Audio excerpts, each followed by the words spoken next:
In a single day, over 70,000 Roman soldiers vanished from the battlefield. This was not chaos. This was not a typical defeat. This was an execution designed with precision. An outnumbered army completely surrounded the most powerful military force of the ancient world. And at the center of it all stood one man, Hannibal Barca. This is the story of the battle that redefined warfare forever, the Battle of Cannae.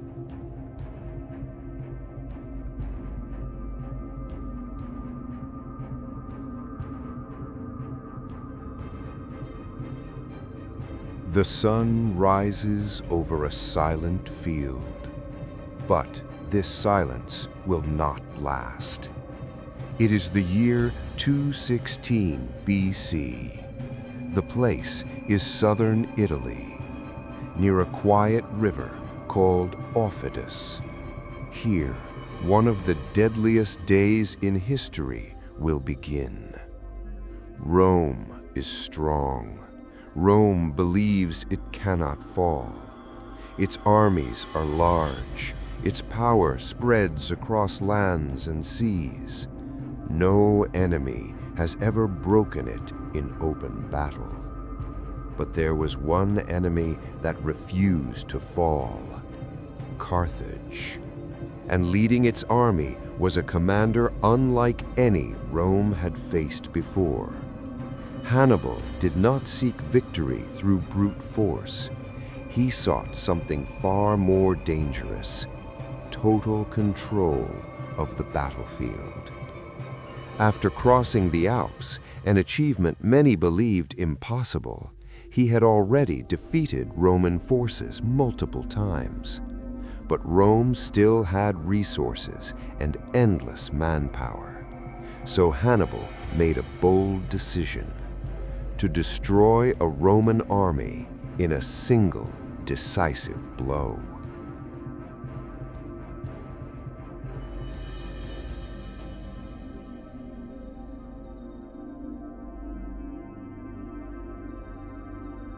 Rome is angry.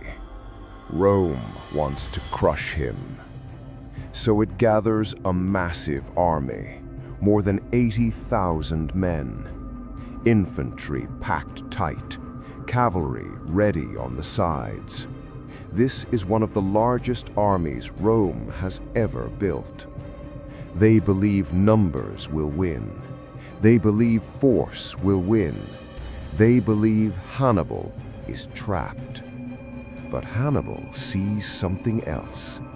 He sees weakness inside their strength. The land is wide and open. Flat ground, perfect for movement, perfect for a plan. Hannibal, on the other hand, had fewer men, around 50,000, but he possessed something Rome did not: understand. Flexibility. He placed his weaker troops at the center, Gauls and Iberians, a line that appeared fragile. On the flanks, he positioned his strongest units, highly trained African infantry, and in his cavalry, his most unpredictable weapon, the Numidian horseman, fast, agile, and deadly. The stage was set.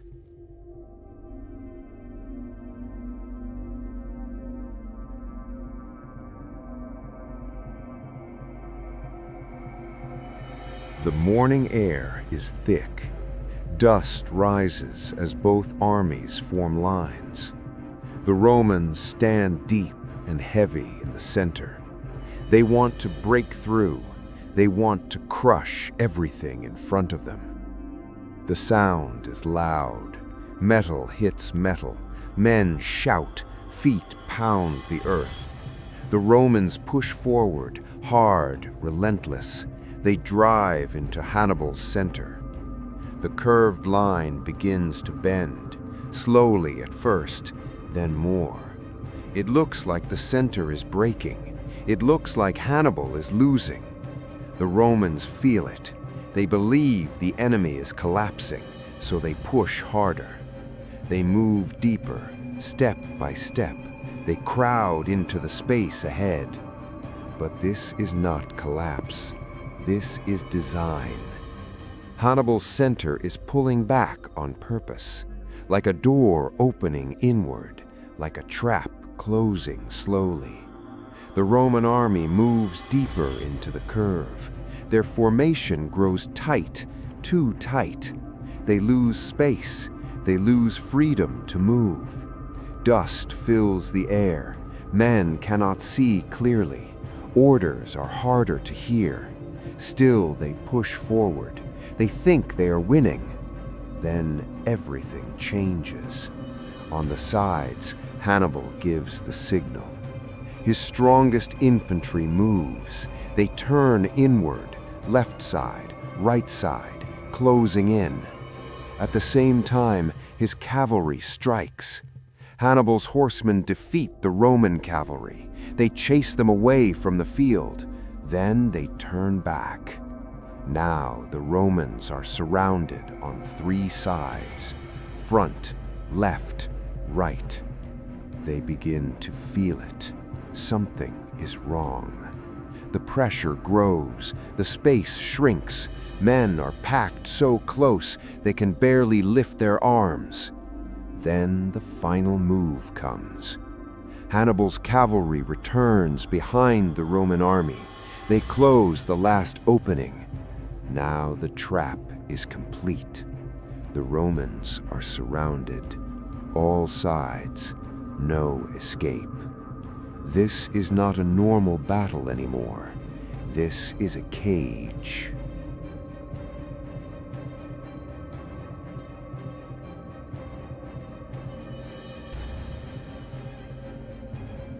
Inside, thousands are trapped. They cannot run. They cannot spread out. They cannot fight as they trained. The circle tightens. Hannibal's soldiers press inward, slowly, steadily. The Romans try to resist. They are brave. They are strong. But strength means little without space. Men fall, more take their place, but there is no room to move, no room to breathe. The sun climbs higher, the heat grows, the dust turns thick, the air becomes heavy. Inside the circle, fear spreads. The Romans cannot see the full battle. They only see the men around them. They hear screams. They feel the crush of bodies. Some try to break out. They push toward the edges, but every side is closed. The walls of the trap do not break. Hannibal's army keeps pressing, step by step, closer, tighter. Hours pass. The killing does not stop. It becomes slow, heavy, endless. The Romans are no longer an army. They are a mass of trapped men. Commanders cannot control anything. Orders cannot travel. The system breaks. Still, the pressure continues. The circle becomes smaller. By afternoon, the ground is covered. The river runs nearby, silent. The wind carries the sound of battle across the plain. One by one, the Romans fall. Some fight to the end. Some try to hide among bodies. Some stand frozen. But the outcome is sealed. By the time the sun begins to fall, it is over. The Roman army is gone. 70,000 men lie dead, one of the greatest losses in Roman history.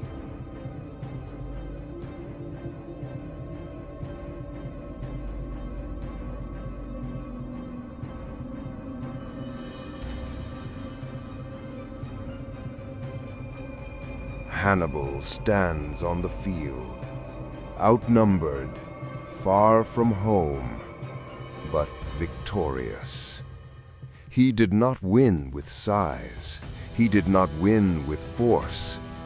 He won with thought, with patience, with deep understanding of his enemy. He turned Roman strength into Roman weakness. The place becomes quiet again. The same field, the same river, but everything has changed. News of the disaster spreads across Rome. Shock, fear, disbelief. How could this happen? How could such a massive army vanish in a single day? Rome had faced defeat before, but nothing like this. The memory of this battle will last for centuries. It becomes a lesson, a warning, a symbol of what strategy can do.